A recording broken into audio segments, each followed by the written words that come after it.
you ready for this? Gonna be fun. You will not stand in my way. Frostborn, hunger. This pleases me. I do not fear you, mortal. Your soul shall be mine. Don't make me laugh. Needs a brew?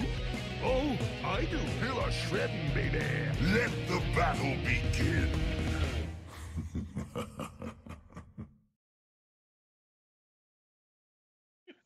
Welcome to the 42nd episode of Trollin HGC, Heroes of the Storm podcast focused on esports, a member of the Trolls.gg Entertainment Network. I'm your host, LiQuids. I'm joined as always by Bahgz. How's it going, Bahgz? What is going on? I was muted there for a second. Sorry. Freaked me out, buddy. Oh my God, it's a packed show. We have a lot of people here. But before we jump down to our two guests, because we do have two guests tonight, I wanted to say we're going to start out with Goon. Goon is actually joining us full-time starting tonight as a third host for Trollin HGC. How's it going, man? Pretty good, man. Glad to be here. Excited for this new opportunity and ready to help take this to the next level, baby. There you go. There you go. And then moving right along, we got Open Division Manager of King's Gambit, Slughunter. How are you? Wait. I'm doing pretty good. No. Happy birthday. Let's start with that. Happy birthday. PogChamp. PogChamp, that's right. 18, dude.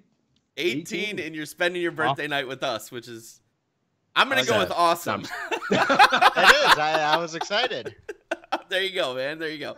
And finally, not least, but finally, joined by a man that I'm reading this right off because I felt like you got done dirty in the first half of 2017, and I knew you'd be back, and I'm happy to see you back. And not just back, but like dominating back. McIntyre from HeroesHearth. How's it going, man? Pretty good. Can't complain. Things have been looking good for me, so I'm excited to be on the show. And thank you guys for inviting me. No problem. I just, right off the top, before we jump into our other stuff, because we have a little bit to talk about, but everybody's got to know, are you guys like all just relaxed now that you've qualified and you have nothing to worry about at least this week? Yes, I want to say that the stress, that lingering feeling that all of this hard work, months of practice, all those games, all of that stress kind of immediately was relieved when we finally took our game against Octalysis. So we've been really just chilling, hanging out, and I think honestly, we'll probably take about a week or so before we get back into the grind because now we do have the chance to play at midseason. So, our focus should be let's beat the Koreans, right? So let's beat the Europeans. I love that. We've won we've done well in our region, so now let's continue to grow and grind. So we're really excited, but yeah, it's so nice to know that we are going to have a chance to play at the midseason brawl. Awesome. All right, so we're going to have lots more questions when we get down there a little bit further. But before we do that, Bahgz, why don't you let everybody know about our Patreon? All right. Well, for those of you that don't know, this show's free. So surprise. But we do have a Patreon where we have 11 patrons right now. They're donating $20. They're patronizing us with $29 a month or giving patronage. Adverbs, adjectives, words are hard. Irregardless, we have the Patreon where we're trying to. It helps, obviously, pay for hosting costs and what other fees we have that are associated with running the show, as well as we have reached stretch goals, we're going to provide more content. So Patreon is a way for you, the fans, to kind of help grow the show in your own way. So feel free to check that out. It's patreon.com/trolls.gg. We do after show games right now. We reached our first stretch goal, which was $25 a month, and we are currently at $29 a month. And the next goal we have in mind is the call-in show. So at $150 a month, once a month, we'll do a call-in show where listeners of the show can call in and ask their burning questions. So, yeah, awesome. Patreon. Thank you. And then Goon, our troll of the week. So every week we do a troll of the week. Normally I'd introduce this person, but Goon, you are like, this person way better. So go for it, man. Yeah, so troll of the week is my boy Soken Gaming. This guy is, well, first of all, he helps me out every week that we cast the Bush League games. The highest level of feeds in all of the Nexus happen at Bush League, and this dude helps me out the cast. This guy is he's my brother. He's my motivator, and he's always giving in the hype, always hyping me up, and always hyping up the cast and the stream. And good dude. You guys should go check him out. Soken Gaming at Twitch and at Soken GLHF. Right? Yeah, there you go. GLHF on Twitter. Good dude. Love you, bro. Awesome. So there wasn't a ton of news this week, so we're gonna jump right into the interview segment because that's what everybody wants to know about. So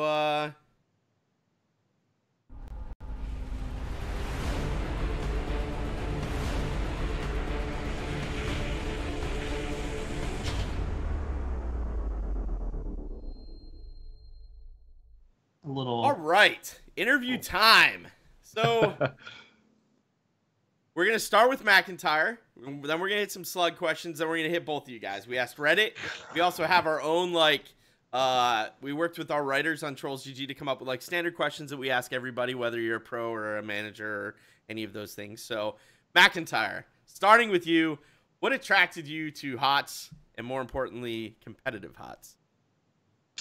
I'd say when I first started playing Heroes, right toward the end of my college year, which was I think 2014, I got that beta invite, and I was obsessed with playing Murden. At the time, I had been playing him a lot, Lee Sin in League of Legends, where you would take the floaty pants, which is the increased jump range with Haymaker, and I had a lot of fun playing him. Eventually, I graduated college, and because I had still been playing Heroes, I realized really quickly that I was good at the game. I had never given pro gaming a chance. I was a starter of the esports club at my college, though. So kind of with that background, I decided to just go for it with Heroes. And yeah, here I am now. I don't know, 3 years later, 4 years later. It's been Right? It's been a while, but I've been playing this game for a little while. But yeah, this was just the first game that I decided to really sink my teeth into and just fully commit, and it's worked out so well for me so far. Awesome. Yeah. What type of response do you get from your family or your friends when you tell them you're a professional gamer? I mean, obviously it's been a while now, but Yeah. In the beginning, I actually think everyone was pretty understanding of it. I've been a gamer guy forever growing up. I used to play tons of Halo. I'd go to local tournaments and win those, and I've always been that friend that if you play me in a game, even if you've been playing it for a couple months, give me a couple hours and I'll be better than you. Ooh. So, and I say that very wholeheartedly. This was the background that I had when it came to friends. So really, yeah, everyone kind of was okay with it. My parents said, you have a year, and if you can figure it out, then you can keep doing it. And that was right around the time, the end of that year was right around the time I joined Navintech. We won Heroes Hype there in California, and then now here I am, here. I'd say my parents and friends are all super excited. I get texts all the time. Everyone's watching my games. I got several congratulatory texts when we won. So those, my dad said he was dancing around the house. He doesn't watch the games because it's bad luck. One time he stopped watching, which is then when we made our winning run, right? So now we've won 8 games. So now he can never watch, right?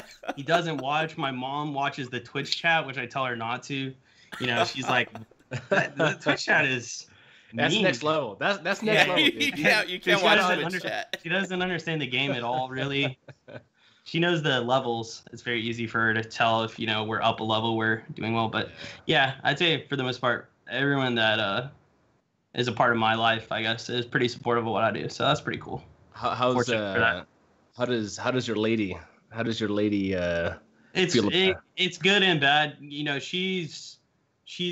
It sucks at times that I have to play so much, right? But at the same time, it's very cool that I'm very passionate about what I do, and I'm very successful at what I'm doing. So those are two qualities that I think outweigh the time that I have to put in. So yeah, it sucks at times, but it's not too bad. It's very important to juggle all aspects of life. And this season with this new team, I've gotten a little bit better at that. I try to, take her on a date once a week or stuff like that. So that's good. That's good. Yeah. And more importantly, what does Ralph think about it? Ralph is the #1 fan for sure. As long as I have treats, he'll continue to be my fan. So There you go. Right on. So I gotta ask, because this comes up and every once in a while people are curious about it. how many hours do you put in an average week just in HOTS? When you guys are on, like obviously this week is a light week because you guys just qualified, but leading up to it, what was the schedule like? I mean, it's like sick for me to even think like this week, you know, is my off week. Meanwhile, yesterday I played 8 hours of Hero League just because, like, you know, like I'm supposed to have off, right? He likes the pain. He likes the pain. Right? Yeah. I don't know. It's probably 10 hours a day. Not 7 days a week. Sometimes because of tournaments, like, or because of HGC, like we have double weekends, right? Right. So we do 5-day scrims, and then on double weekends, typically that's like a single day off. So that's like 60 hours of playing. And then some of those days, you know, I was saying before, like I might stream for 6 hours, right? So that's 12 hours, or it's a comfort thing. But I think to be the top, you do need to put in hours. It's just the way that I think being the most dominant is, you know, the Korean players, they play 14 hours a day, right? And I remember way back talking to the Chinese teams, I think at Sweden 2 years ago, we said that we scrimmed 6 hours, and this player for one of the teams was like baffled by the idea that that's all we play. Like compared to, I think it was like they were like play, eat, sleep. Like that was their schedule every day. Yeah, well, they also, and these guys, like, a lot of they them also live together, right? Yeah, they live together. Yeah, in their gaming houses. And that makes it a lot easier.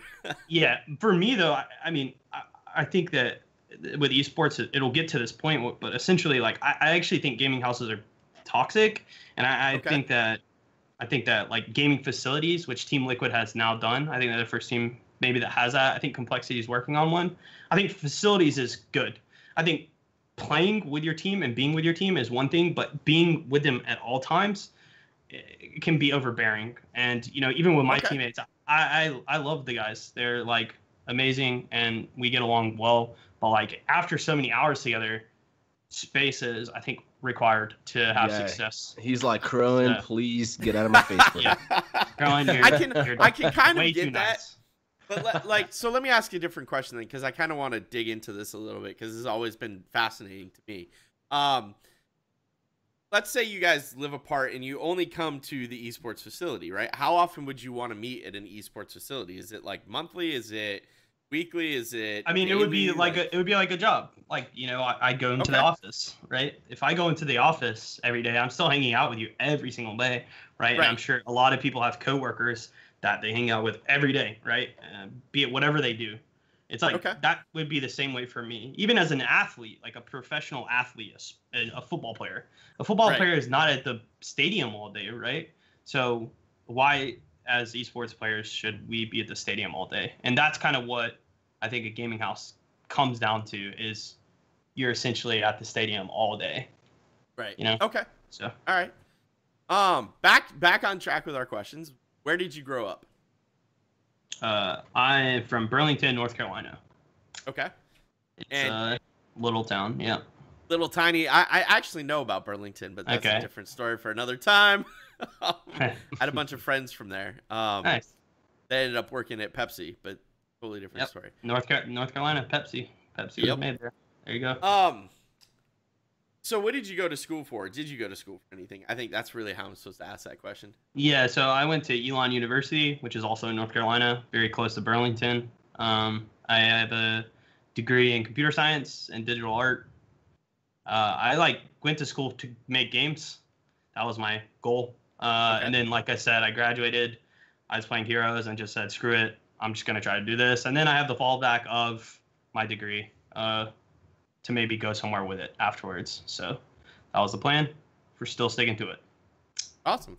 Mm-hmm. What's your favorite moment as a professional so far? I don't know. There's a lot of good ones. As of right now, I think killing Octalysis on our core as Gambit is probably my favorite. At the very moment, that's so funny. That's so funny because I literally murdered them, and in comms, I called back because I was like, they're gonna BD. It's their only play, and I just remember BBJ was like, they can't BD. I have mines, and I said, screw it. You guys can push their core. I'm gonna back. I have to defend this all in, and that's why I was one of the few people that was actually backed. And yeah, I mean, I got like 3 E resets on 3 people. I mean, I want to go back and watch the replay. I've watched it a lot, but I want to watch it in game because I'm just like critting for 800 over and over. And yeah, it was nuts. Yeah, and I know that like after it, I popped off. I was pretty happy about it. That was probably my best moment at the moment. But I've had a ton of close games. I've looked back to like Tempo Storm. Way back in the day was Symbiote Gaming, and this was when I was on Barrel Boys, and we were the first team that beat them in a tournament. It was on a Haunted Mines, and we beat them with our core at 1% and theirs at 0. It was a crazy game. I remember Glau got caught out, and yeah, we were like, they had an 100 skull boss on Haunted Mines, and we had a 0. And this was back when the boss didn't spawn if you just didn't get it, and so it did, but it was really weak. And that we basically lose. So we're like, screw it, let's go all in. And we base raced at a 100 skull boss. That was a pretty good moment. But yeah, those are my moments right now. I'm done with that. I don't want to. I could talk forever about this. That's why I guess I need to shut myself down. Yeah. All right. Let's see where we're. Moment. What are your goals? What goals do you have left in Heroes of the Storm? Like, what are you going after now? I mean, my thing has always been BlizzCon. It's like, it's super frustrating because every single time I'm on a team that can make it and then I get kicked somehow and then they disband. I don't know. That's a trend, I guess. Toxic, dude. It's not toxic. no, it's the truth. If it's the truth, it's not toxic. I was just messing. Yeah, but hopefully this time around we might make it. But that's always been my goal. You know, I had Complexity the first year that I played, and then they kicked me. And then I had Naventic, they kicked me, and then B-Step, where I was kicked. Or I guess not really, but kind of. Where your spot was just eliminated. Yeah, I was just fizzled. Like I didn't mean anything. So, I want to ask this question, and I mean this with the utmost respect of you as a player, maybe not other people that were on that team, but do you think B-Step could have made BlizzCon? I actually do. I think that it's a big enough deal that would make players care enough to play, if that makes sense. Yep. So I do think that it could have happened. Okay. The talent was on the team. It was more about the desire to win. And I think that BlizzCon is something that would incite something like that. Okay. Fair enough.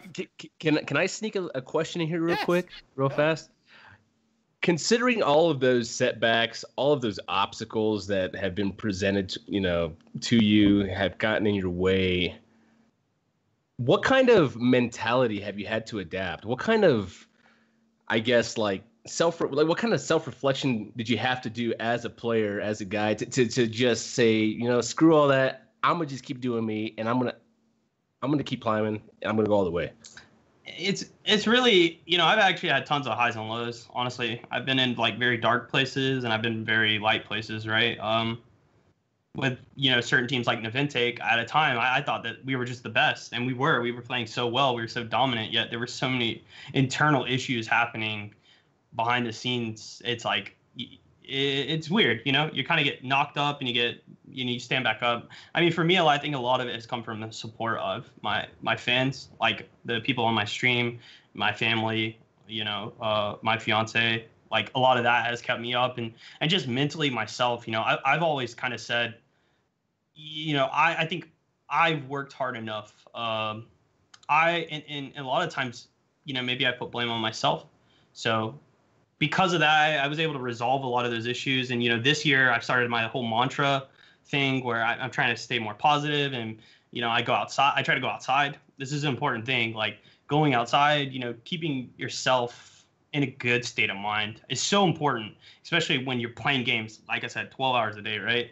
So I think that's helped a lot in my prior teams and stuff. I was just so focused on playing, and this year I've focused on having fun and just enjoying it, so it's been a long ride. Yeah, I don't know. I actually don't know how I've done it, but yeah. So just putting everything that into perspective, and this is me, this is what I'm gonna do, and this is my path, this is my dream. Yeah. Pretty much. Yeah. I haven't let it go yet.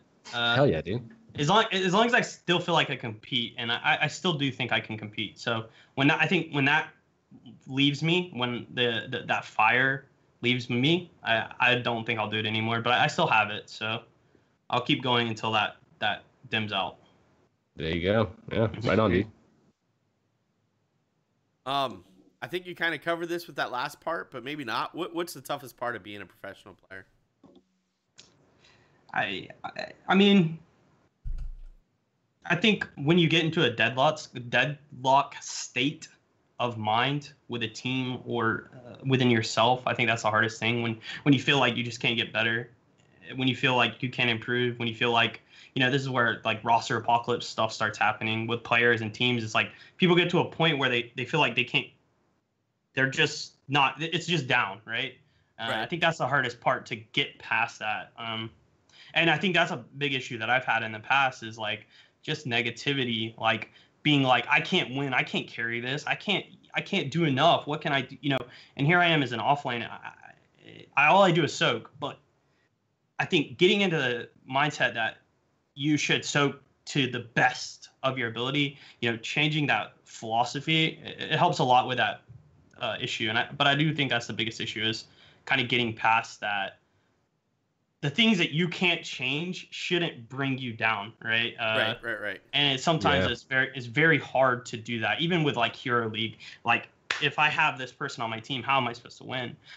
If you can get to a point where you say, what can I do to, regardless of what that player does, then you'll play better and you'll have more success. Okay. So, Sweet. Cool. Shit. So I'm pretty sure that this has been gone over before, but I have to ask, because I ask everybody, where did your name come from? My name? Yeah, McIntyre. It's my last name. Well, yeah, I mean, It's like Scotch. asking that, right? I know, Scotch, man. I know. Yeah. I'm silly asking that question Right really here. bad, He's like, I put it in the name generator, and that's what it gave me, dude. right? Like- No, I mean, like, look, some people have stories behind it, and we ask everybody. I'm not cute. So I got nothing cute. My old All right. old tag was Old Dirty before this Oh, that's a good one, dude. That's I a like good that one. one, Why'd you change, man? because McIntyre's cooler. But Okay, all right. Yeah. Oh, there you go. That works. I'm gonna Bobby take G Old had a Dirty. good answer. My parents gave it to me. That would have worked too. there you go. All right, so now we're out of our standard questions. We're into like questions that we got in the Reddit thread. So Aether asked actually this huge question, and I kind of condensed it into two smaller questions. Okay. What can Blizzard do to engage the core number of players in order to improve viewership for HGC and the amateur scene? Hey, it's Slug. If you got something, baby, jump in. Yeah, man. Yeah, so like you think this one through. I'll give a little bit of it. I think I have a little bit. I think for me, I think Blizzard needs to incentivize ranking up. Like, you need to get things from ranking up. Like right now we get mounts, but like people are so general about getting those mounts that they don't care enough, right? They care as much as they need to. Like, Yeah. I just played Fortnite, okay? So this is my first time playing Fortnite. But Fortnite system is like, I went through the list and like, you can unlock. It's like you can unlock forever. Like, and the better you do, the more you unlock. Like, those are the things that incentivize players to get better, right? And I think right now in Heroes, it doesn't really have that. You're just trying to be mid-tier. You're trying to be gold. You're trying to be platinum because then you get your unlocks. Wouldn't it be cool if, we had things like, if you get as a Grandmaster player, I should get something. Like, I should get something that says I'm Grandmaster. As a Master player, I should get something, right? Yeah. You don't get that right now, and I think that in itself hurts a lot because people aren't incentivized to grind, right? We need a reason to play lots, and right now the only thing you need to do is play your 10 games at the beginning of the season, get placed in a rank that you probably don't deserve because you did well, and then just coast until the next season and into your next 10 placements. So what you're saying is the gamification of the game is missing, basically. Yeah, the drive to improve as a League of Legends player. If you're gold, you want to get platinum, and there's the grind to that. So if you watch a pro, right? If you watch a pro play, maybe you learn how to play Genji. How does he rotate? Does he go mid? If you watch pro players, they'll rotate Genji top and gank top lane. For whatever reason, in gold games, the Genji just stays in the 4-man, right? It's like recognizing things that top players do and adapting them would, help you rank up. And again, I think that just lies within the ranking system. Like, people don't care about ranking up. They'd rather play quick match, pick Murky, run it down top, win or lose, queue up again, pick Murky, run it down top, win or lose, pick Murky, go March of the Murloc, that's run it really down what top. they do, right? That's exactly what they do. Exactly. Yeah. And So- I got nothing to add. That's exactly what happens. What do you Other guys than think? in the gold games, if you try to do with the right Genji and rotate up to get a kill, everybody's yelling at you. Why aren't you with the 4-man? Yeah, and then that problem becomes an issue, and but it all I think it does come from the fact that I think pro players and pro games aren't recognized enough, and the ranking system, like, no one cares. Like, it's like, if I can maintain a 50% win rate playing Murky, running it down top, playing March of the Murlocs, then why should I change anything? Why, Right. I don't know. That's my thing. Whereas in, like, League of Legends, if you pick Ashe and you go bottom, and every single game you do the exact same thing, the other team eventually will punish you. You have to get better. You'll have to get better eventually, right? Right. So, yeah, I don't know. Slug, you have anything you want to add to that? I think he's pretty correct. Like, there's no reason to rank up. Honestly, the only reason I originally tried to rank up was for bragging rights among friends. Right. That was it. And past that, it became a drive for competitive at the time, for like open and stuff. So, because if you get certain ranks, you'll be considered, like, people will look into you more, basically. Yep. It's that type of thing.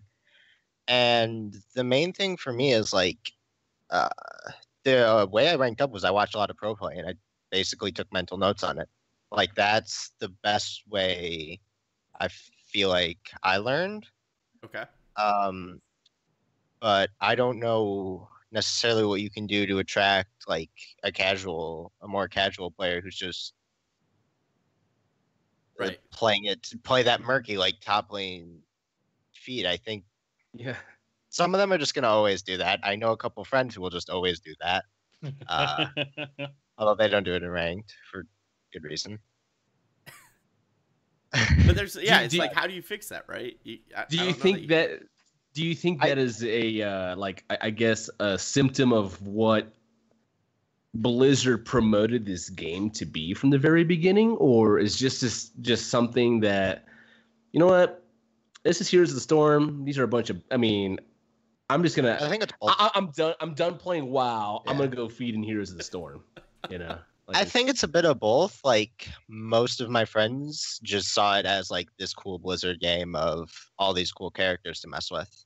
And that was kind of it, which I think is fine for a general population. But when I'd say, like, most of your competitive game mode kind of feels the same, like, Right. they don't feel like they're actually pushing themselves, it gets to the point where it's like, why am I even bothering? Yeah. Do you think if the rank system was something like, okay, like in League of Legends, you get to Challenger, and you're like, oh, bro, if you're in Challenger, you could go pro. Like, that's a thing. Whereas in Heroes of the Storm, like, do you think if Heroes of the Storm implemented that instead of like, oh, I placed Master 1000 because reasons unknown, because quick match, I'm a quick match god, and I just spam Chromie Sylvanas all day, get rank 1, rank 5, like, do you think if that I guess what I'm saying is, do you think they need to create the prestige around having the Grandmaster and Master? 'Cause right now, I think it so, seems like because you see Grandmaster and it doesn't even feel like it means much anymore. It just means, like, you played a ton of games. That literally can be as much as it means. yeah. Especially with the current system where it was like plus 40 every game, no matter win or loss, which was Yeah. I mean, I'm sitting in Master, with a 45% win rate right now, and I'm comfy right now, baby, because I got all those adjustment points for whatever reason. I mean, granted, whatever, but yeah, it's. Hey, I'm good, guys. Trust me, I'm good. I know what I'm doing. yeah. But so, like, I think BBJ has a good point, and it's not just the sick play, right? It's not just the Genji solo stopping the core kill, right? It's more than that. It's the whole team, and that's like in League, sometimes that one player can be enough to totally shift the game. But in Heroes, one player by himself, like, yeah, you can stop them from taking your core. But let's pretend for a minute that the other 4 people that were playing with you were taking a camp or something, right? Like, yeah, you saved the core, but the other 4 guys are, like, wandering around the map, like, doing weird shit. Like, I'm going to get this camp, and then and we're going to get all the camps, even though we could be on the core at the same time, right? Like, you have...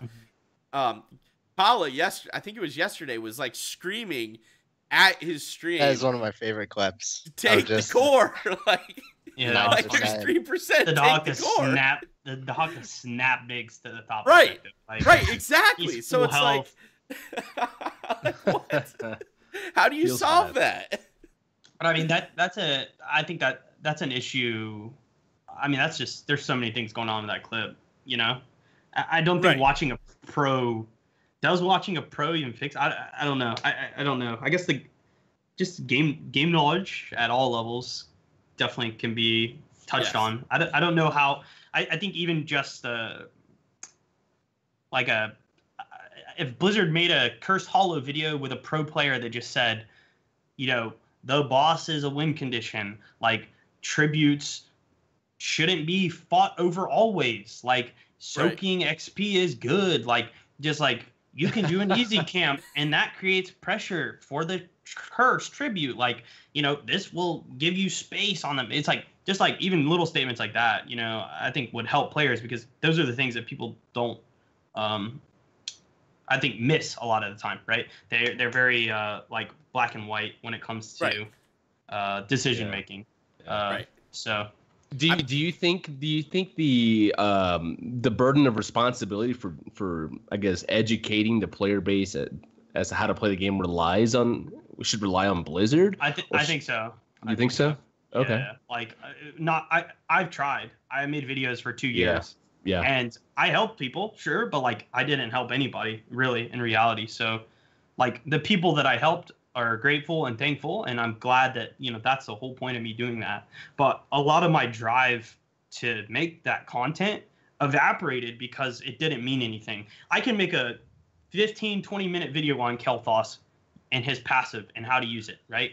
Should you DQ minion waves? Should you DW? Should you DE, right? Like, I can make a whole 20-minute video, which I did, and still be in Masters and watch KTs use DQ to wave clear instead of DWQ, right? Like, I can make a whole video about if a Stitches hooks and I'm KT, I can tornado as the hook is about to pull and hit the stun. I can make videos about that stuff.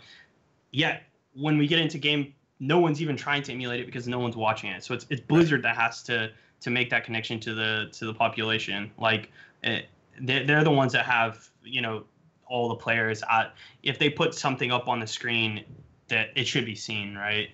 Yeah. What are your thoughts on that stutter stepping video that just came out? I don't know if you saw it. Yeah, I mean that right there is exactly what needs to happen. Like, okay, yeah, that's the stuff that needs to happen. Is people need to understand, like, because I do know, you know, most people that play this never played a MOBA before. So like even just basic movement mechanics like stutter stepping and orb walking is something that people can learn and practice, right? And I know back when I used to coach, so like I coached because I didn't have money, but I needed money, like, so I would coach. And I learned a lot of ways to teach people that had never played the game. Like, and stutter stepping is one of the most basic ways, right? Even like auto attack canceling. People, like I was talking about that last night on my stream with Genji. Genji, when you auto attack, right as your attack comes out, you can Q. So you can kind of do two things at once, right? With Murden, it'd be the same with like auto attack, then thunderclap, right? Instead of thunderclap, auto attack, you can cancel auto attacks if you don't allow the damage to kind of animate, right? Like these are things that people these is very basic stuff, but a lot of people, you know, miss out on these. This is sure mechanical skill, but it's something to work on, and it's something that no one never talks about. So that's maybe because, like BBJ had said, the game's so team based, and you really, even if someone's just doing everything wrong, but they're playing Azmodan and they're hitting R underneath them and throwing Q, their team can still win, right? They've given enough, right? With the most basic things. They played Sylvanas, held their Q button, threw an E out, made sure to E into the enemy. They no longer have E up. They threw the Sylvanas. It's like, yeah, I don't know. So it's tough. It's really tough. I'm not really sure. But I do think Blizzard needs to do the heavy lifting of that. So to make sure everyone understands or learns. So I really like that auto attack video. No, I think it's step one on the long journey of let's really promote knowledge. Yeah, I think if maybe Blizzard like this, I think the whole stutter like that's cool. That's a cool, mechanical video. Oh, hey, I didn't know I could do this. Mm-hmm. However, I think if they shifted maybe more like teaching map mechanics, like core game stuff, that'll probably be healthier in the long run. And then the things like the stutter stepping and the auto attack cancel, all that stuff will come later as that core knowledge increases based off the core game. Yeah. It's interesting too, like I'm kind of thinking about BBJ's statement about the team and the individual play. When you look at like Overwatch, like I know on Overwatch people make edits of like #1 Mei, and like it's just like some guy streaming and he plays Mei all day and he's a beast and he's just lighting the enemy team up, right? But like we don't really have that in Heroes either. Like you just don't see those highlight clips, those highlight reels near as much, just because I think the game is so team based, right? Yeah. So like Michael Udall is #1, and like everyone kind of is like, okay, like, and that's sad. That's really sad. Like, if you get #1 GM, you should be recognized, right?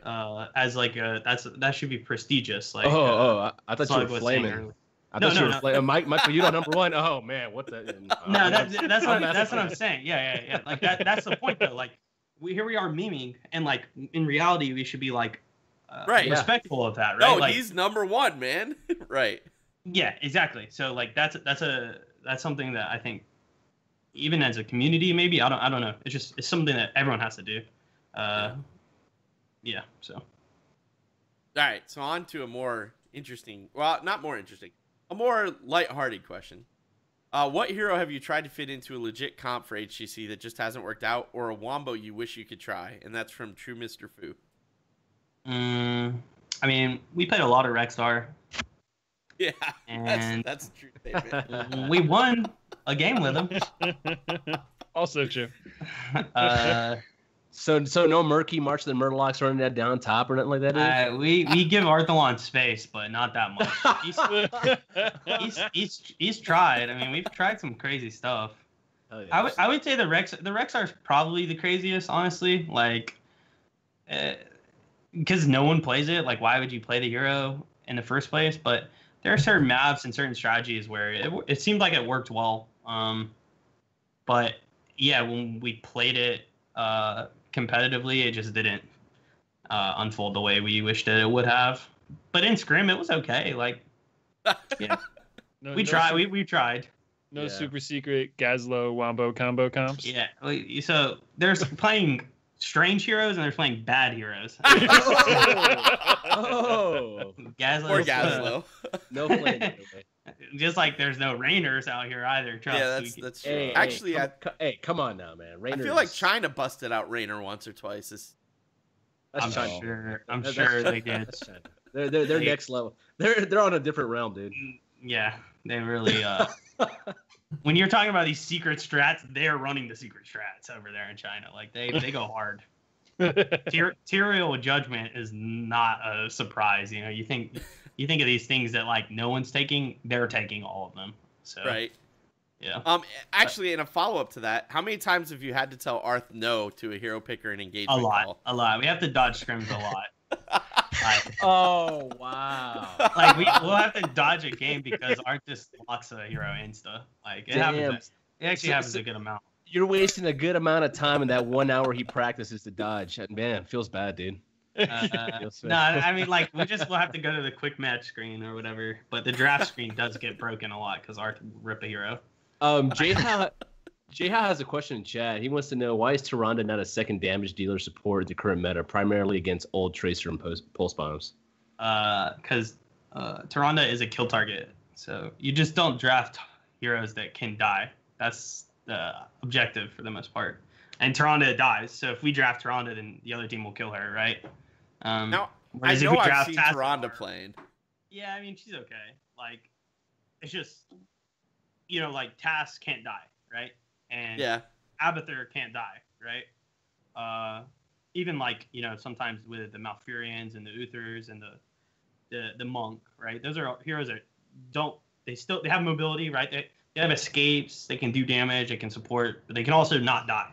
But Tyrande is just like chilling. Like when she had sprint, she was getting played all the time, right? Because that gave her escape.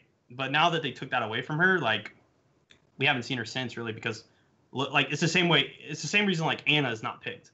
Like Anna is a pretty cool hero. She's got good design. She's got kill pressure off of sleep, the same way Tyrande has kill pressure off of stun. But neither of them have an escape. Once they have been engaged on, they have to hold their ground and try to fight. You know, it's just like it's not something that is you want to be doing really. You know, so now I have two things, because I want to see J-How's unkillable Tyrande build. But I'm looking, and it looks like she's won 5 out of 8 games this phase, or this part. I need to know those the don't games count. that she's played. And Open division doesn't count. Hold on. Okay, Let me reduce that. No offense, Slughunter, but I've seen those open division games. Some of those don't count. I agree. I completely agree. Some of those games are just... Right? That's why I said I need the links to these games. All right, so Team 12 no tomorrow. Team 12 picked Tyrande, but she lost. Diamond Skins left. That was when they were memeing, I think. I think that was a meme game. Team Freedom Simplicity, though. All right, I'm going to count this one. Freedom Simplicity. Freedom played it and won with her. Yeah, that was a meme game, too. Yeah, that whole series was. Yeah. You're right. I don't see neither a real of their records meant anything. Dang, so right, she's only meme worthy. Fnatic LiQuid bad, back in phase 1 part 1 of this year, game 2. On PoE? Yes. That's probably the only map she can get picked on. And in that case, like, what was it against? Varian? Heavy CC? No, it's Abathur, Murden, Karazim, Li-Ming, Sonya.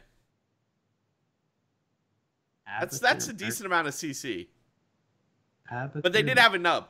So J-How's right, because he's bringing the same game up. It was a Nubrak and Tyrande on one side, and then LiQuid on the other side. That just sounds terrible. Did they win or lose? Yeah, they won. Here, you know what? I'm gonna just for all the chat people. It was pretty scrappy, if I remember right. Like, I mean, I think it was. That's all that hero can do is scrap. I guess that's her other weakness, right? Is like she doesn't push walls well. Right. She doesn't do camps well. She doesn't wave clear well. She just like literally stuns people, hits deep like her passive and negative armors people, and then just like spams Q and hopes to God that she can just stand still and auto attack. Cause like otherwise, like I don't know. There's not enough there. There's not enough there. Not enough there, J-How. I respect it. I know what you're thinking. It's in a magical Christmas world at Disneyland. Tyrande can never die because she has 60 spell armor, but like that just doesn't happen. I think team fights happen way too fast for that to happen. We're gonna see some Chinese team bust out Tyrande. I mean, that's exactly LiQuid. You are 100% right. China is gonna play it at midseason brawl. It's gonna be that Tyrande Deckard somehow just coming out, flying out. Yeah, something weird. All right, where were we? Oh. Which player is the toughest player to face, and which team is? Well, let's just start with that. Which player is the toughest player to face? And the most fun to lane against. I want to know that one. I mean, that's a better way to ask it. Let's do that. That's an easy answer. That's definitely Goku.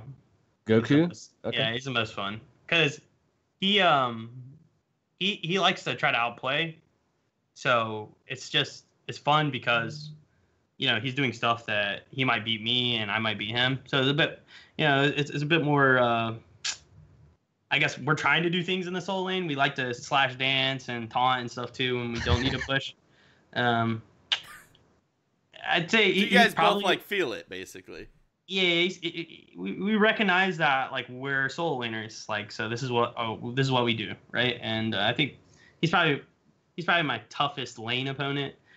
I don't really know of a toughest opponent necessarily. I would say a player that when I played against, I felt very it felt overwhelming. It was actually Xaylia when we played against Team Dignitas. I really felt like him as a player. He's very good. His moves, the things like when I play against a player, I can kind of fill out their skill level.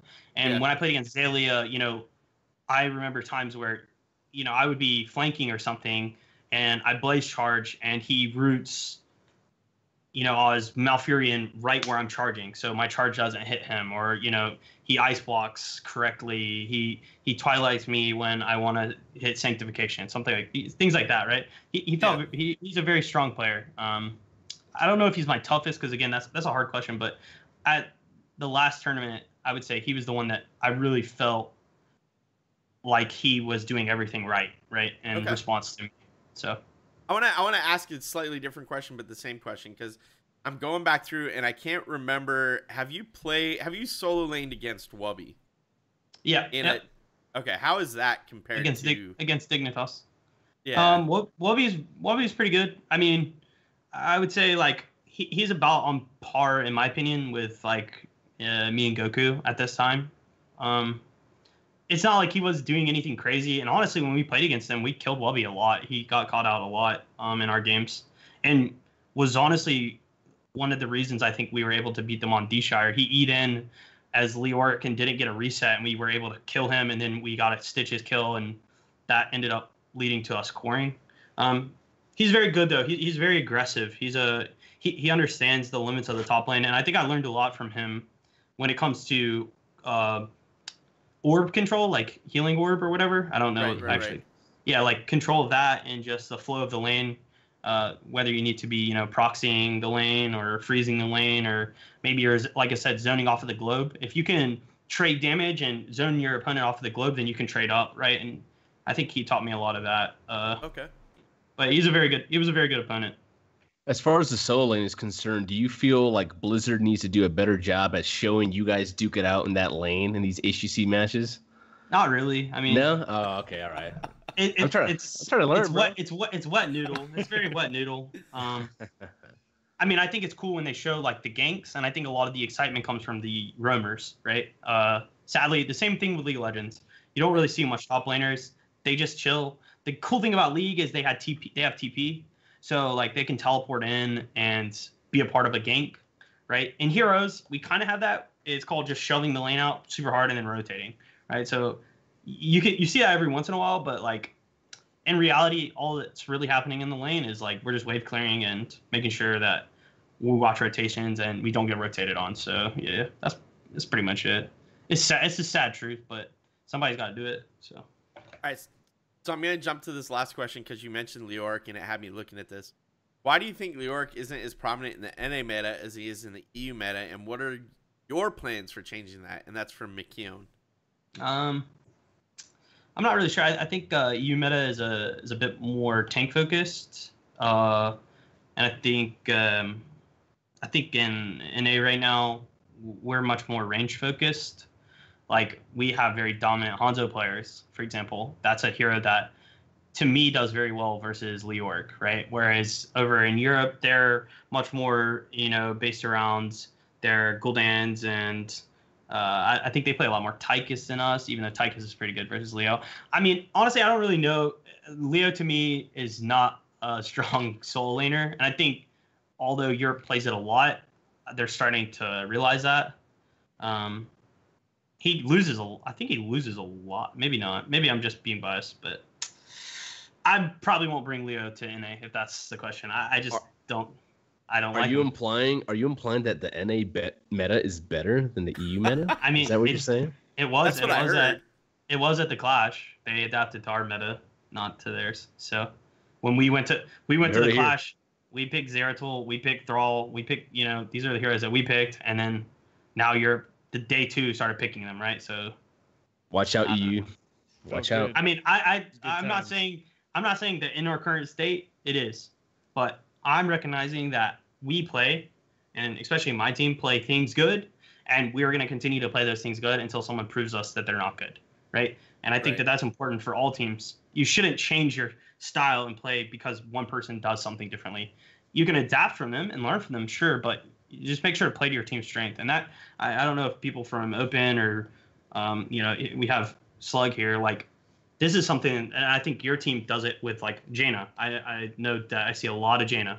And at the time, there was, like, Jaina Abba all the time. I was like, can King's Gambit literally, is this what they play?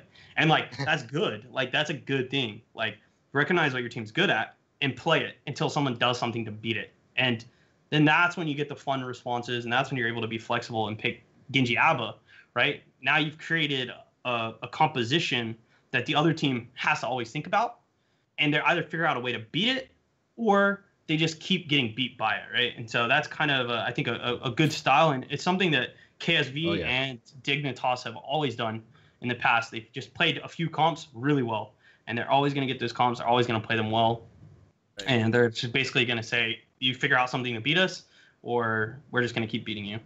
Yeah, that's something King's Gambit is, like you said, they're very, very, very strong at doing, is just playing their game, making you play their game. And I mean, the best teams, like you said, they're definitely strong at doing that. That's a huge advantage for them.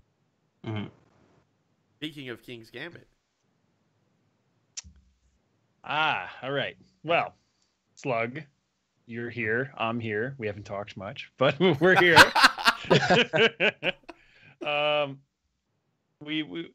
I want to ask you. You started out the Open Division as a player, and then you moved to the manager role. What kind of led to that? Could you go down that? The original team I was playing with just died. Basically, what happened was someone had to take time off. No one else really wanted to play at the time. At that point, I had other life stuff going on. I was kind of down, so I was just like, I don't want to do this anymore.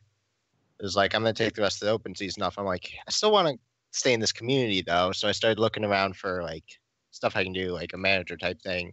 And Kevin at some point just posted in the Heroes Hype chat and was like, hey, I need a manager. I'm like, why not? Like, sure. It's not a hard job, but it's fun. Like, it's nice to be able to hang out with the players and, see how they're doing. Okay. Yeah, now, get to meet some people and stuff. Yeah, it's pretty cool. Do you miss being a player, or how has that transition been for you? I miss it to some degree. Like, there will be times where I'm watching scrims and I'm like, I really want to play right now, but I'm the one who records our scrims, so I can't just do that. Yeah. So that's the main thing. Like, I don't really miss being a player all that much. Like, it's actually not as stressful when I'm just the manager. And it's like, I book scrims and occasionally meme with them. Great, that's my job. Well, you haven't. They've been memeing in chat all night, and so yeah, keep it up. Get banned, dude. You guys are the meme dream team. I was gonna say, like, what I got. Besides, like, is there anything else besides booking scrims that a manager does for a HOTS team? Could you describe for those who are listening that don't know? What does a manager for a HOTS team do? It really depends. Like, you can be very, like, personal with the team. You can help them with, like, their personal situations. I'll play with some of the guys if they're playing quick match and stuff. I try to always listen in when they're doing VOD review and stuff, just because I like to see where they're at mentally. The main thing I do, though, is just book scrims, make sure everyone's good to go, try to make sure everyone's on time, which they've been pretty good with. That's the worst part, dude. That's the worst. They've been pretty good with it. There was one screw up, and after that, they've been good. You're like texting them, and I've been there a couple times. They just that sucks. They had a long Hero League game, which I told them not to queue for, but but they needed to queue, man. They needed to queue. I've got 10 minutes, easy. I'll win this easy, right? That's how it goes. Yeah, wait, you mean you can't win it in 10 minutes? Come on, man. Everybody does that. It was like a 30-minute game. It was. Yeah, it goes on 40 minutes, and you still lost. Oh, it feels bad, man. Yeah, that was. So this one's kind of like an inside, I guess it's like an inside joke question. It's by Blue Dreamin'. It says scrims one question mark, okay. and also Than Long wants his luck back. Oh, I'm not the one who was feels given bad. Than Long's. I wasn't the one who was given that luck. I think that was Kevin or someone. I can't remember. That was like during playoffs. That was a while ago. And scrims when I don't think I have any open blocks this week left. Well, and That's you want to hit Saturday. Wait, no, you guys are playing Sunday, right? We're playing Sunday. Yeah. Yeah, you want to hit Sunday and then be like, all right, I'm done. And then Whether we you're win or lose. yo, we're definitely taking Rory, when do we get to scrim? That's what you want to do after Sunday. I'm just saying. All right. Then the next thing I've got. So like, have you guys only been scrimming amateur teams, or It's have been you the scrimmed some? opposite. Have you? So you've been scrimming HGC teams. pretty That's what I much was- only HGC teams. Oh, that's awesome, man. Obviously not LFM or No Tomorrow. So you've been scrimming guys. We've scrimmed LFM a little bit once we chose No Tomorrow. Okay. Very cool. So it just but scrimming a lot of like GFE, Simplicity, and guys like that. We've scrimmed every single HGC team at this point. What? That's awesome. Yo, Mac, So, what's going on? now- What's going on there, Mac? What's going on, baby? I know all the spice. Oh boy. What was I gonna say? I You lost my threw train him of off thought. his game. You threw him Oh, off I lost my his train of game. thought. When did that? My So bad. like, did you guys immediately start scrimming HGC teams after you qualified for the Crucible, or were you mixing in some HGC teams before the playoffs? Like, how did that work? Was there a There was a transition? little bit of HGC before the playoffs. Like we had a couple with GFE that were really helpful. We were Okay. really grateful for. That actually I think was one of the main reasons because it showed a lot of our issues.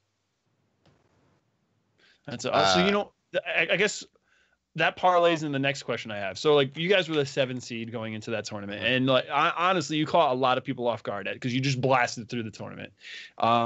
Did you change anything before the playoffs? Like was that GFE scrim like the magic, like the Space Jam secret sauce? You know, like It was just it honestly it just told a lot, like it showed a lot of our problems, and it helped us like realize what was going, like, okay, this is what we need to fix.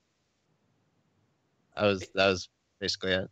So it's interesting. And I don't know if this has been your experience, but when I was working with ODI, they would face the same teams, and it was hard for them to grow because it's the same open division teams over and over and over. And it's like, okay, well, they do that and we do that, and then we win the game.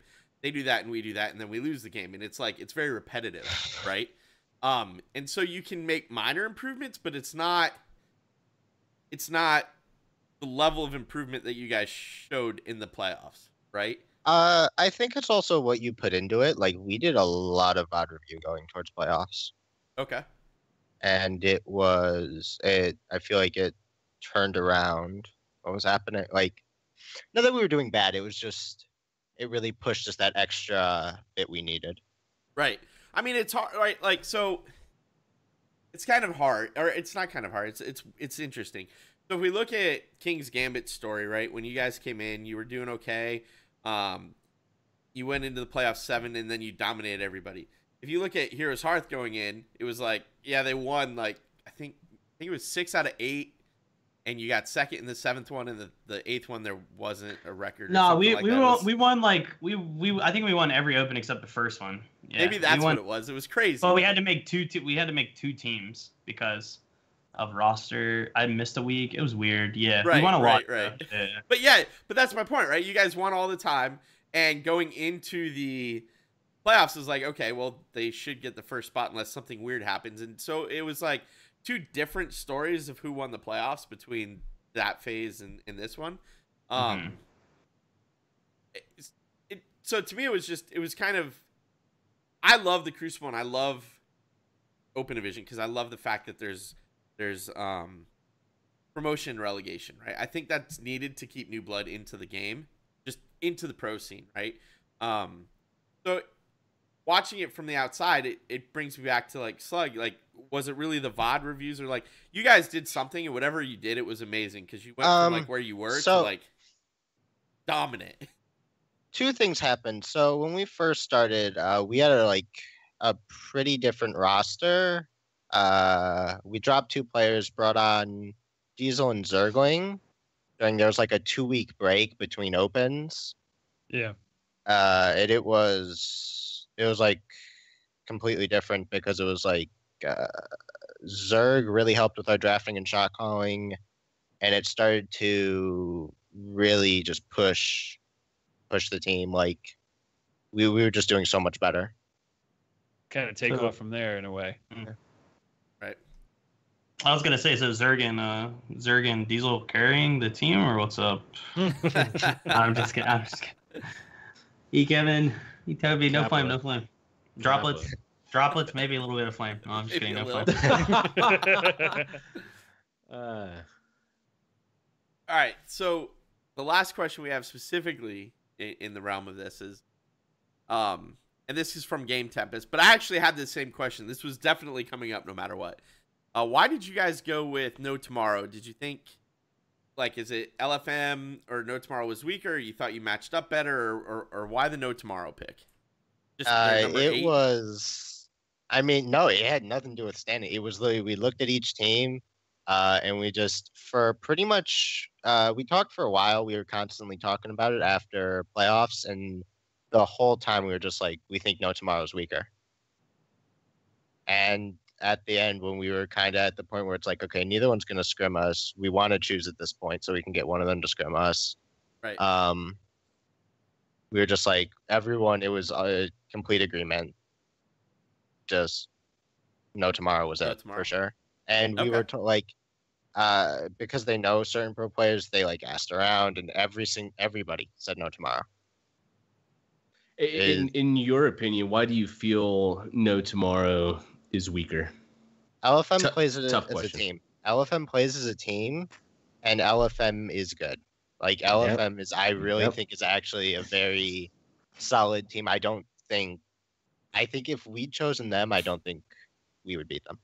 I'm gonna be honest. LFM got to hear you. McIntyre. Hey. That's not good, Slug. Slug, you need to believe. That's not what you want to say, man. I don't. Heroes dancing right now. I was like, Slug just literally straight up said, if we picked this team, we would have lost.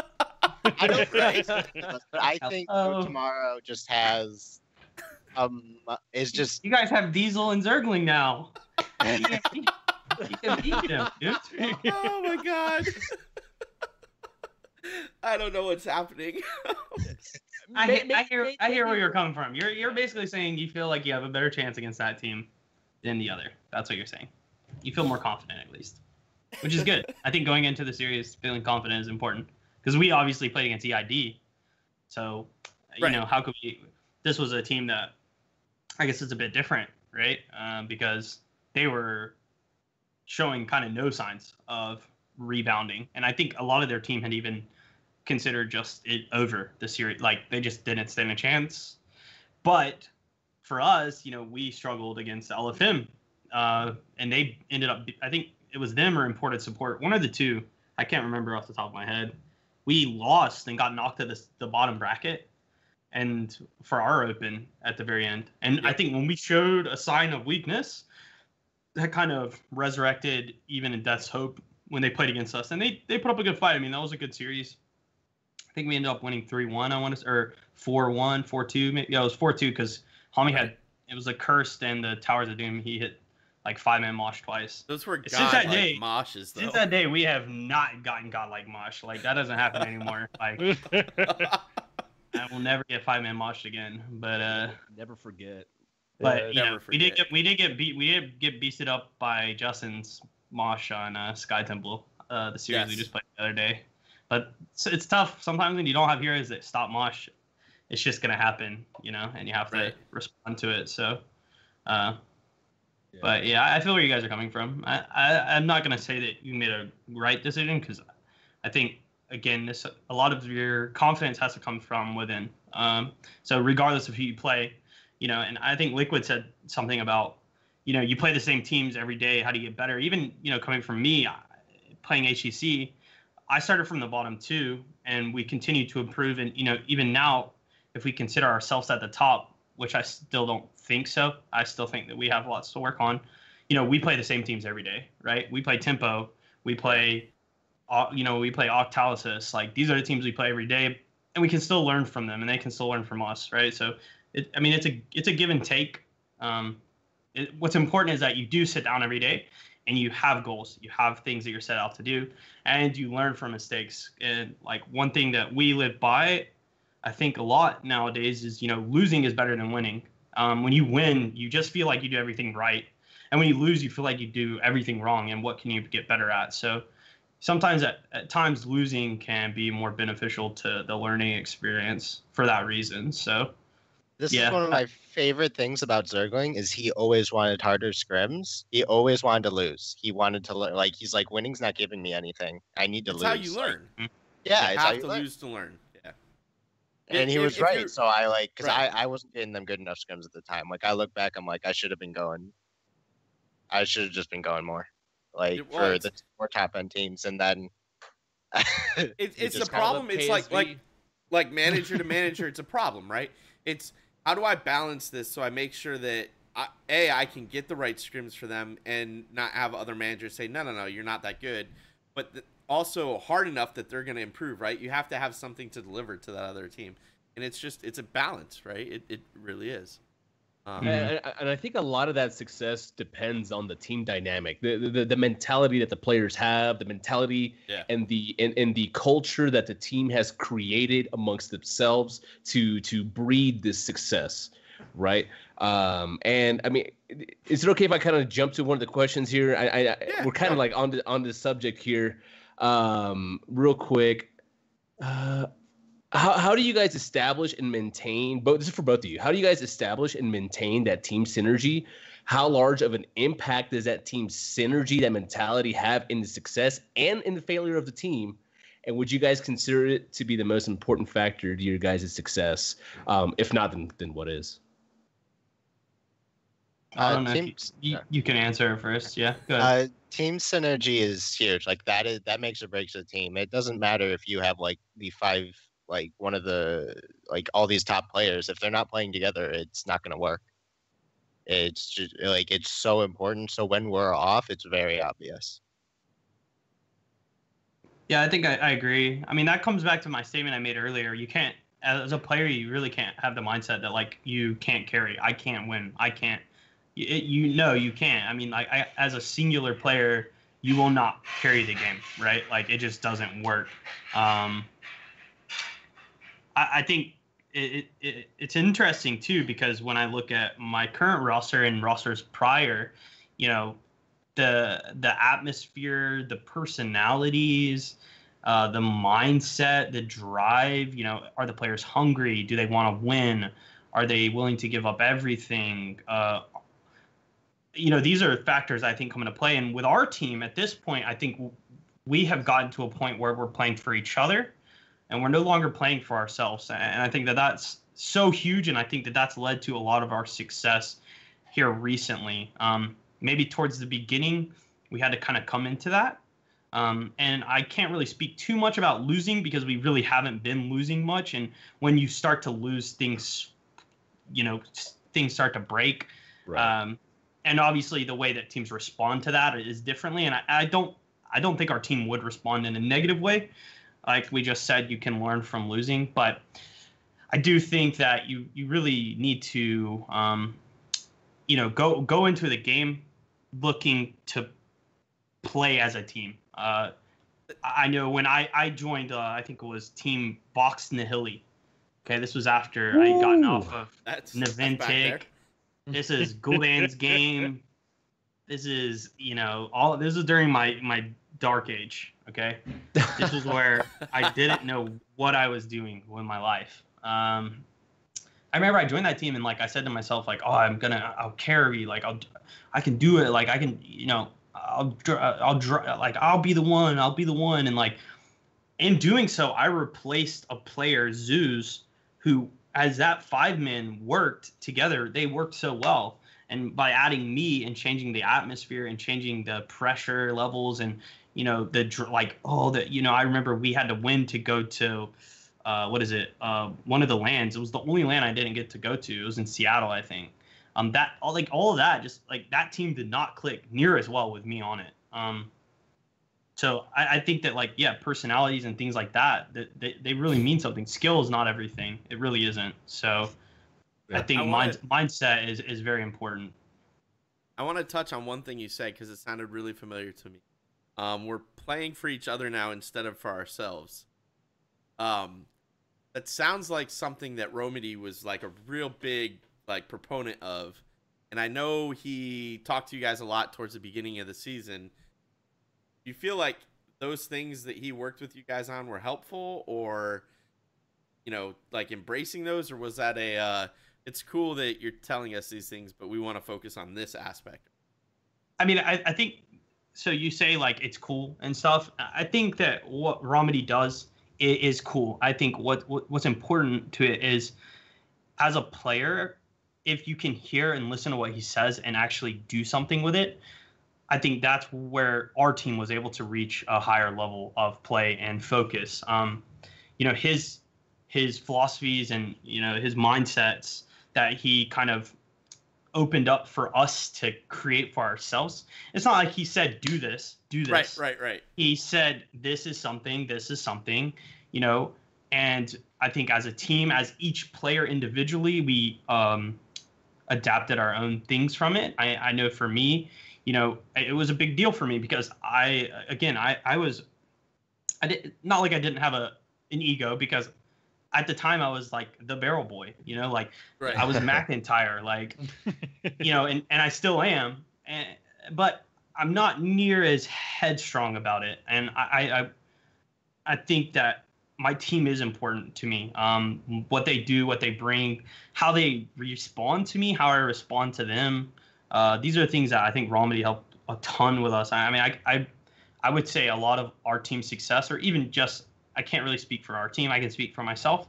I think a lot of my success this season has come from the things that he's taught and showed to us. So awesome. Yeah, I think that it was very, very beneficial and a good learning experience for me. So cool.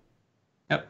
Yeah, I think that's something that a lot of people just don't touch on, don't, you know, kind of put out there for players at new up and coming teams and players like that you can apply those tools to even your Hero League games, man. Mm-hmm. And it's just like, you know what, I'm going to do what I can.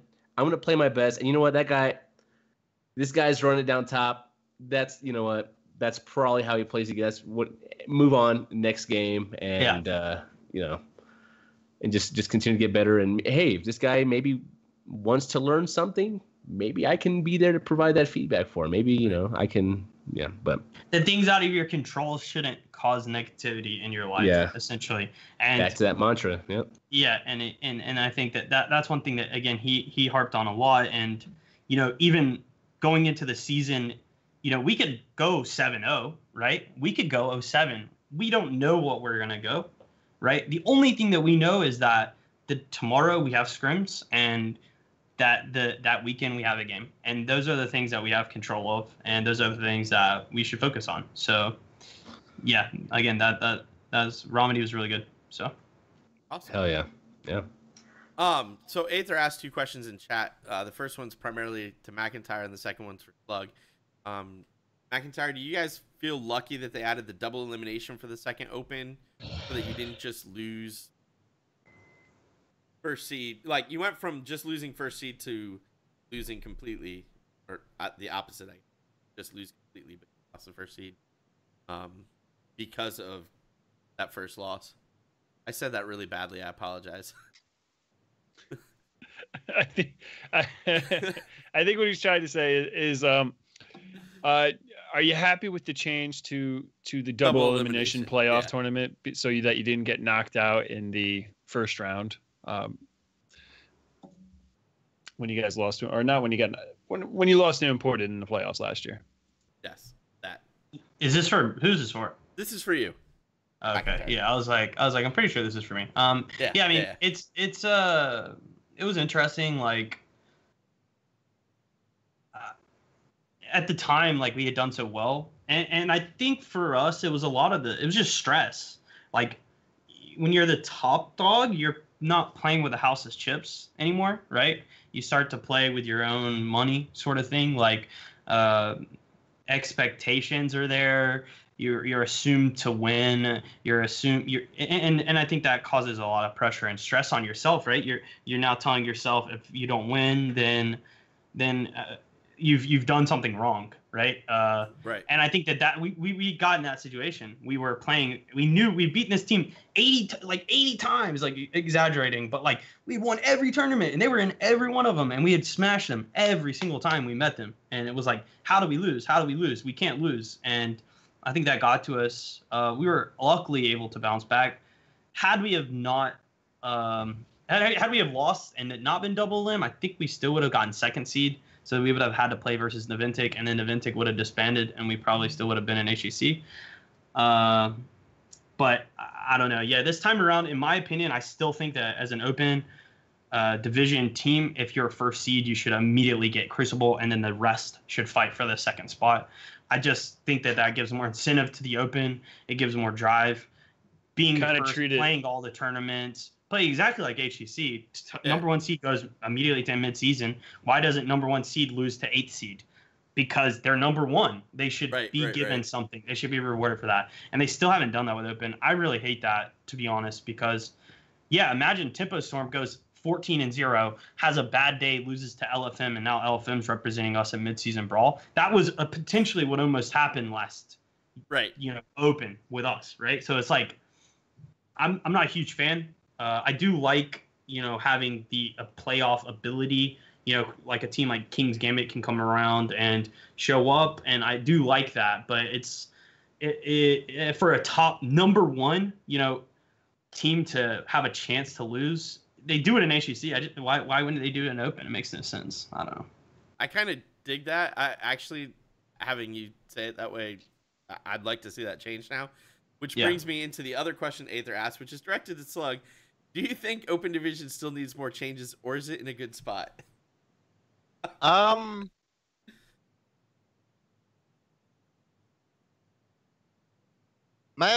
think the main issue we had, if anything, was either long breaks between games screwed with us, or how late it went at night at an Impact. Like, there were times where it got so late that certain players actually couldn't talk.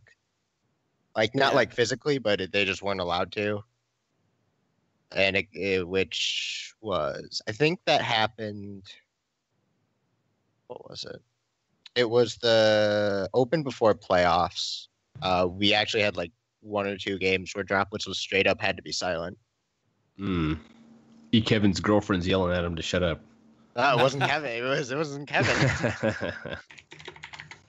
Getting in on the memes. Right. I agree with that, though. I think that was my issue, too, back in the day. Like, we would play games like 2, 3 a.m. just because they were trying to make the West Coast players have the same accessibility as the East. So I think that's something that needs to happen. And I think that can happen just through expanding the Open tournaments through multiple days. And just, like, the Open division then scrims through the tournament, right? So now we have a way for players. You can miss a tournament and you don't feel bad. If they have multiple, it's like generating Open points in a Magic the Gathering Pro League. Like, there's tournaments you can miss, but the tournaments that you show up to, if you do well, you'll generate more points. You'll have enough by the end to be a top 8, and then you can go from there, right? But if you're a super grinder and you end at first spot, it would be nice to be able to, just have your entry in. So yeah. Okay. Oh, the other thing I just remembered is you're now forced to play Central server. I don't think that was the case before. I think that's a 2018 change. I think that was a 2018 change. I'm kind of iffy on that because I feel like, I don't know. I mean, there's an advantage to one team no matter what in that case, but it's like, maybe the higher seed team should have prio on that. I don't know. The hosting is a mess. It's everywhere. Yeah. I mean, it's a mess that literally all of our losses were on West. Like, and I say that, like, dead serious. Like, all of the losses that HHE has is when we were on the West server. Like, I don't think we've lost a single game on Central. So it's like, there's like an issue that it just exists. It's hard. There's not a real answer other than lands. So no, speed of light is the speed of light, right? You can only get so fast. Which does say, we could argue that, in my opinion, and we talked about this too, open division Crucible matches should be played at a LAN. That's exciting. Yeah, 100%. We've had that discussion. Yeah. That puts a ton of stress on both sides, honestly. It makes it way more exciting for the players. It makes it an experience. It gives you an incentive. It's just, but it costs money. It's one of those things. Yeah, we've had that discussion because it's like Crucible is supposed to be a big deal, right? And and it's an event, and the turnout is always fairly decent for it. And they have that sweet Blizzard Arena there in Burbank now, right? But obviously they just don't feel like it's worth the investment. I mean, they could put us in a warehouse with 10 computers and a LAN connection. Literally, right? It doesn't need to be. We do not care. Yeah, right. We want a fair playing field. That's it. And for something so expensive, literally for us as players, time, money, the arguments, it's just you want something that seems fair, not Noventic on Western versus a Central team 2 times in a row, back to back to back, a 90 ping advantage that we see nowadays. Tempo Storm is a good example of that. Tempo Storm, when they play on West, they're on 7 ping, and most of the teams they're playing against are 85, 90. Meanwhile, when they're on Central, they're on 40, and your enemies are on 40. And it's we now have a more even game. But before that, it's a mess. There's really not an answer unless Lance. That's the answer. Droplets has a good point too, right? The winning Crucible team has to do the media stuff anyway, so Yeah, I mean that's true. But that they usually do that at the beginning of the year with all the HGC teams. That's true. So didn't they do media stuff for you guys? Well, no, that was the end of the year. I'm trying to think. Yeah, for even and death. Yeah, even in death they flew them out, but right. I don't know. Yeah, it's an interesting thing there, but maybe that's something they work on. That's probably something they thought about for sure. All right, we are going to jump into last week's results. It's a 1-for-1 trade. It's the 1-for-1 trade as we once again have the Dragon Blade used on the side of Genji. He's tried that in. Dashes out, sail yellow. That was just about the most beautiful thing I've ever seen in my life. It's a dance party and you're invited. Ladies and gentlemen, welcome to HGC Western Clash. All right, so let's talk results, playoff results for that matter. So for the most part, I'm just going to hit the who's going where. I'm not going to go in directly into the games themselves, but who ranked where going into the midseason brawl. As Bahgz pointed out to me earlier, Tempest does not actually rank this, but they are going into the midseason brawl because Korea did this weird number 2 has to, even though the spot was secured, they're still having a playoff against the winner of the playoff, which caused an made me happy. But midseason brawl contestants so far we have from China, CE going in as number 1 and the 1 going in as number 2.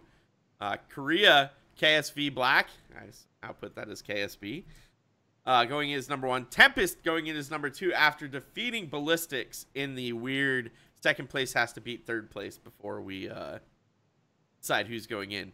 Wait, so that was only a thing in Korea, though, wasn't it? Yes, it was. Yeah, so that's what we were talking about pre-show. It was weird. I was like, yeah, but I was like, because I was like in the notes, he was like, yeah, Tempest is the 2 seed, and I'm like, wait a minute, aren't they third though? Because they were so crappy after the clash, and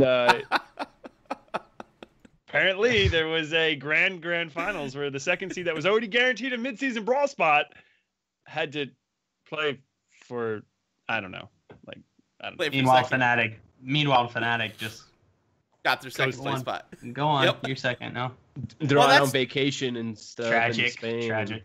That's what kills me, right? Like Korea. I know Korea is different, but Korea should have been the same as EU, regardless of which way it was. Yeah. So if you want to have that second place has to defend their spot from the winner of the playoffs, that's fine. Do it in EU as well. Instead, in EU, it's Dig number 1. Okay, Fnatic number 2 and Method number 3 was close. Zealots almost pulled it off, but didn't quite. Could kudos to Zealots. They played really well. Again, with all everything on the line, right? So they had to beat Trick. They swept Trick. They swept LiQuid, and then they went the full 5 with Method, but lost obviously. So kudos to them for, I don't know, just that something digging deep every time they have to.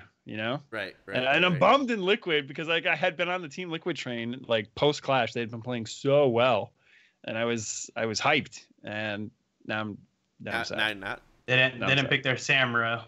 No, did they pick Samuro? No, they didn't. They didn't. And then in NA. Go ahead. Tempo Storm was already in. Yep. We get a great Sunday night was must-watch TV for me.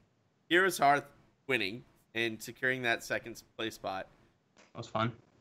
That was a really good series. It was a game. It was a match of endurance. For sure. Yeah, I'm over here spitting out nachos on my screen, yelling at it like, "Come on, Libo, what's going on? What are you doing?" Yeah, dude, it was insane. It was insane. I was hyped. I was hyped for sure. Pretty stressful game, yeah. I bet it was. But we were calm and cool and collected. Yeah, I mean, you guys got it done. Doubted, yeah. Right? Not even close. Not even close, right? Not even. Those games were another day. I gotta say, as a big Team Freedom fan, I was really bummed when they lost to Octalysis the night before. So I was bitter, and you guys really made me feel better the next night. Getting that revenge. Yeah, it was. Yeah. That was. I mean, we needed to keep that 3-0 against that team. We're the only team I think that's beaten Octalysis. Maybe Tempo did too, but we're their losses.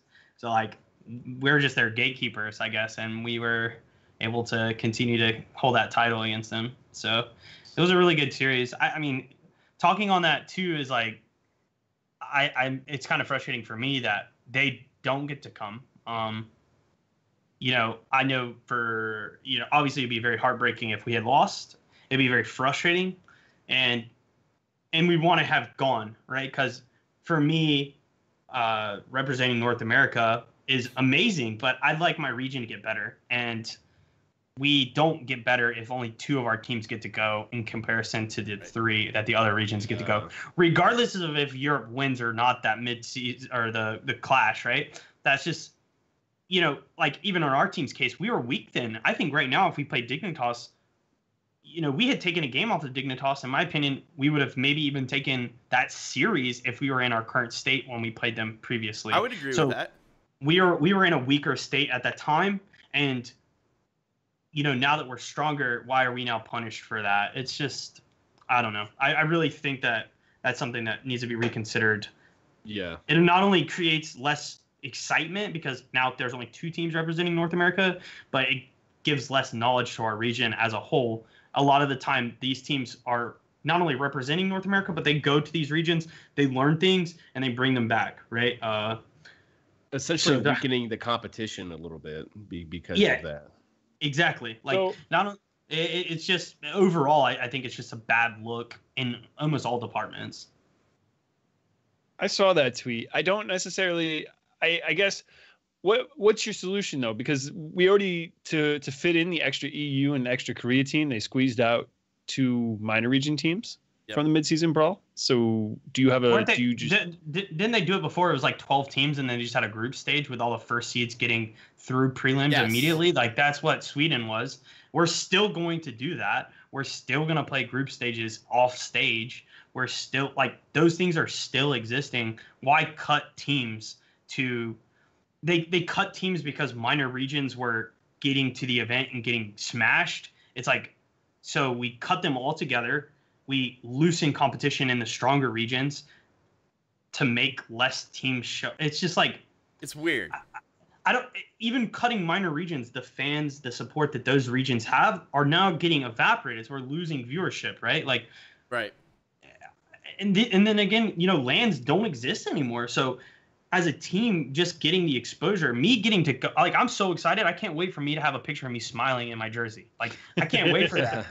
I get those. I get those. Going to the tournament, I'm going to get me doing fist bumps, they're going to get those shots of me. They're going to get those shots of me being sad, maybe if we lost, but that footage represents me as a person, as a human. It allows people to recognize me as, wow, this guy, I'm personal. I can feel what he feels. And behind my screen, my name McIntyre, no one knows who I am. No one cares about me. There's no value. It's not that there's no value. It's just that personability, that connection is just not there. And those events and those shots and those pictures create that sort of connection that people can have. And it's like cutting one team out completely from that is very, very tough when you want the region you want North America to be excited about their teams and cheer and yeah, I don't know. It's just weird. It's a very weird thing. I wish that they reverted on that decision because, the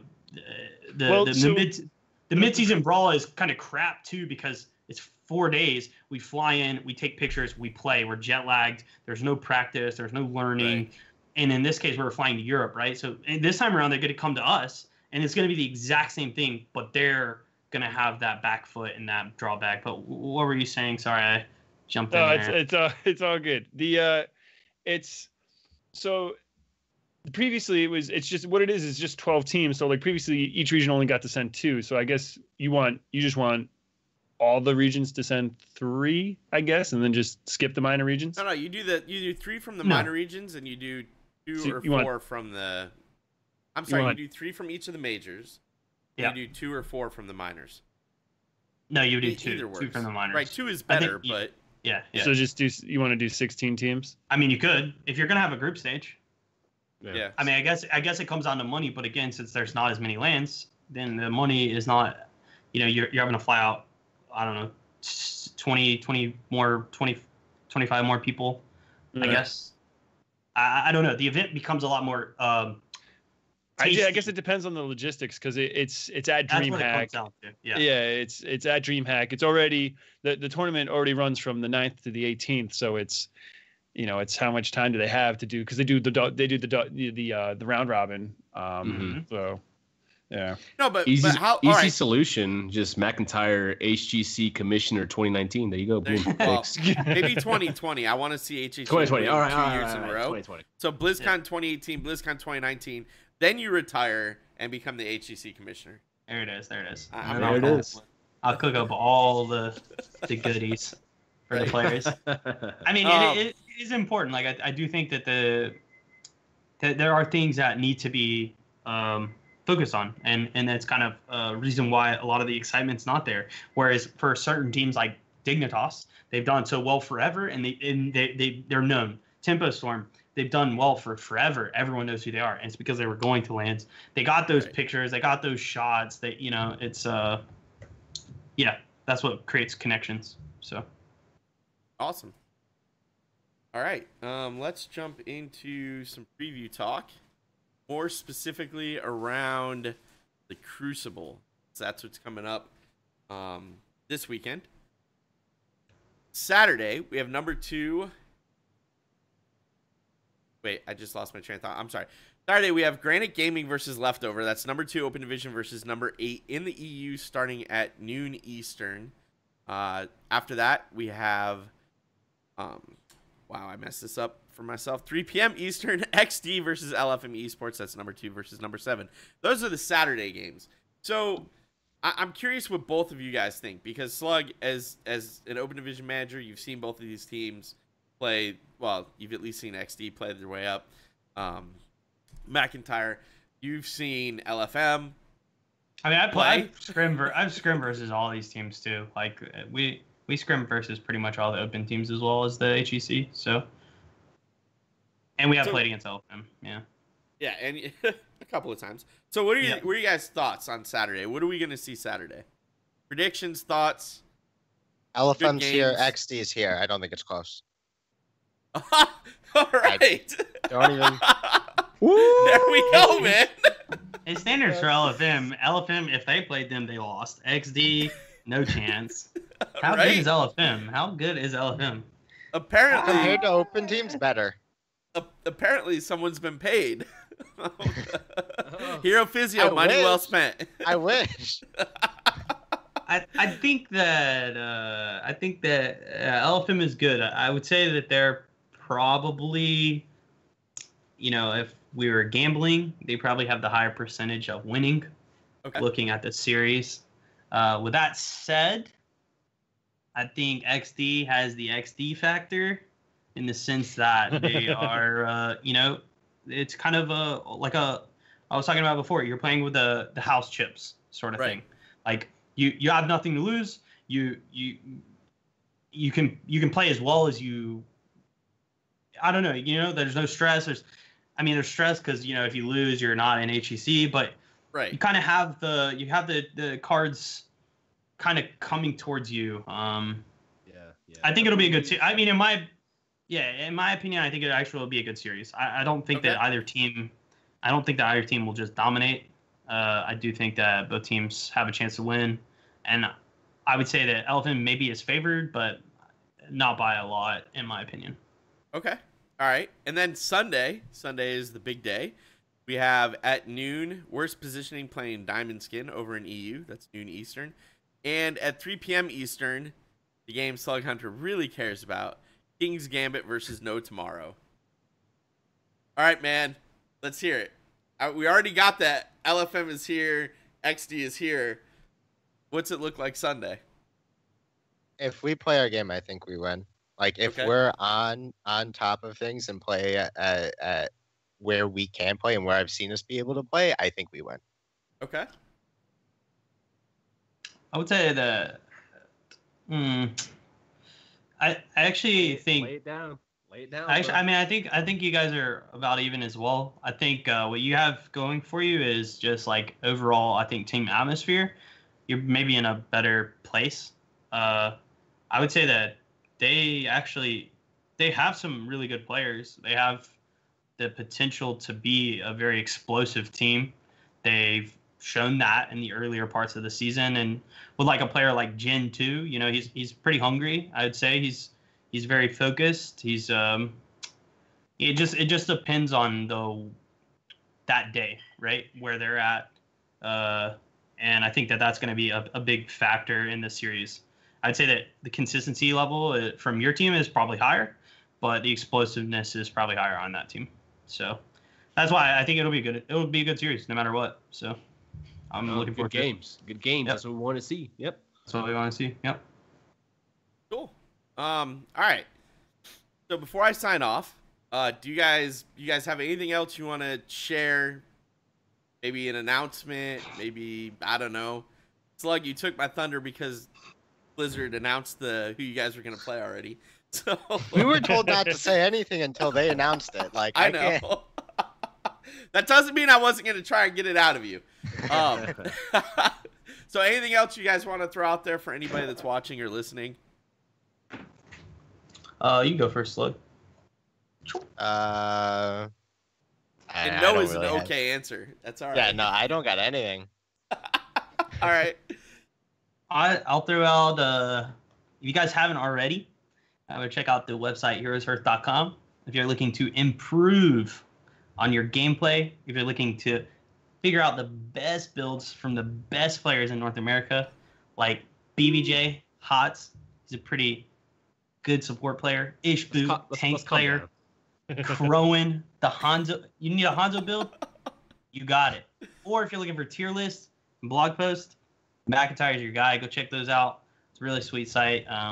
Yeah, I would say they have really good apparel too. Good t-shirts, good jerseys. If you're trying to support the team, I heard that it generates extra additional power in game and out of game. So definitely check that out. Yeah, that's pretty much it for me. If you guys haven't already, check out my YouTube too. I have some videos there. It's all kind of old stuff now, but I did try for a little bit to try to make players better. So I think that the content is good. Just it hasn't been, I guess, maintained, if that makes sense. So I have to be honest. I was super excited when HeroesHearth picked you guys. I'd already liked them as an organization, and then picking you guys up as a team, it was like, oh my god, this is. So it's clicked very nicely. I think that they're great, and I think our team reflects that. So it's been a nice, I think a nice decision. So yeah, it seems very organic, Right. Yeah, exactly. You know what? I just realized I have one last question I have to ask this. Watching Crowan on Li Ming is like one of my guilty pleasures of all time. How, like, did he just have the most fun ever on Sunday when they let him have Li Ming? And why would they let him have Li Ming? Like, that's, hey, Crowan, here you go. Please destroy me now. Honestly, like, I don't, Crowan, like, hates Li Ming now. It's weird. Like, really? it's so, yeah, I always tell him, like, you should play Li Ming. He's like, nah, Hearth can play it. And I'm like, you're good at Li Ming, and he's like, nah, I don't want to play it. And like on Sunday, he was like, yo, let me play Li Ming. Like, I think it all came down to he was tired of Justin mosh pitting him over and over, and Li Ming with Wave of Force deals with that. So like, right. I think that's really what it came down to. And yeah, he popped off. I mean, I remember that was the first instance of Crowan that I felt was like against GFE. Fury would slide me, and then Crowan would combo me, and that was back when he took Secret at 7. It was disgusting, but he made it work. Like, not a huge fan of Secret at 7. Calamity all the way or bust. It's guaranteed damage, guys. It's guaranteed. It's your guaranteed damage on Seeker, but you can never miss it. It's just always Calamity. But yeah, I mean, he busted it out. It was sick. He played really well. So. You mean if I go to Heroes Hearth, I won't see or build Li Mings from you guys? No. I wanted to get better at that though, man. I advise playing more quick match games. Oh, probably help you improve your orb build leading. There it is. All right, we're done here. I think that's actually a great place to wrap this show up. Thank you all for listening to Trollin HGC, a weekly podcast about Heroes of the Storm Esports, a member of the Trolls.gg Entertainment Network. We stream live on our Twitch channel, twitch.tv/TrollsGG, every week at Tuesday at 7:30 p.m. Eastern, 4:30 p.m. Pacific. Bahgz, where can people find you? Guys, you can follow me on Twitter at Bahgz HGC. You can watch me stream on twitch.tv/Bahgz. As well, if you enjoyed tonight's show and are interested in Blizzard's other esports offerings, consider subscribing to the Weekly Blizz, where my buddy Bahgz and I cover all of Blizzard's esports and can be found on all podcast sources. I guess we could throw this to Goon. Yes. Goon, where can people follow you? You can find me on Twitter at GoonHots. You can find all my musings there. I also stream twitch.tv/GoonHots. I do coaching streams. I do replay analysis with viewers, things like that. I look to help improve people's mentality and mindset when it comes to playing the game and it comes to growth and personal improvement.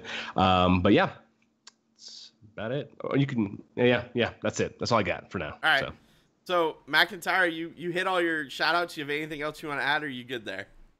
I guess you can follow me at Twitch and Twitter, McIntyre Hots on Twitter, McIntyre Law, because I'm laughing out loud, on Twitch, and McIntyre at HeroesHearth.com. Those are all my plugs. I guess McIntyre Hots at YouTube too. Dang, I have so many different names.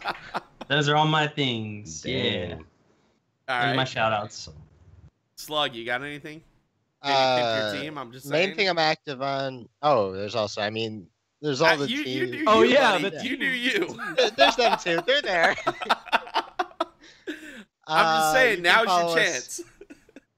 You can follow us at King's Gambit HGCO on Twitter. You can follow me at Slughunter with a 3 instead of an R because someone had already taken it. And on Twitch, I'm planning to start streaming again soon. Twitch.tv/Slughunter with a 3 instead of an R, or 3 instead of an E. Yep. Awesome. All right, and I can be found at LiQuidGG, LiQiuD. Thank you to all of our Patreon supporters. If you enjoy the show, you can support us in a variety of ways. Patreon.com/TrollsGG. You can subscribe to us on Twitch. You can cheer us. You can do whatever you want to do. We take anything. We are happy to do the show, and everything that we get through any of those sources are reinvested back either into the show, into the network, or giveaways at BlizzCon. Thank you to our chieftain, Super Dave. He is our chieftain on Patreon. You can follow us on Twitter at Trollin HGC for show announcements, and here's the Storm Esports News. You can subscribe to our show on YouTube, iTunes, Google Play, Stitcher. Make sure to tell us how we're doing. We love to hear any comments you have. We want to improve to make the show better for you. Our website, www.trolls.gg, to read our articles, catch up with podcasts on demand. Need to get in touch with us. Twitter DMs are always open, or you can email us, trollin@trolls.gg. Thank you, Slughunter. Thank you, McIntyre, for joining us. Thank you, everybody. Thanks for having me on. Thank you, chat. Everybody have a Good good chat. night. We will see you in the Nexus. Peace out. Later.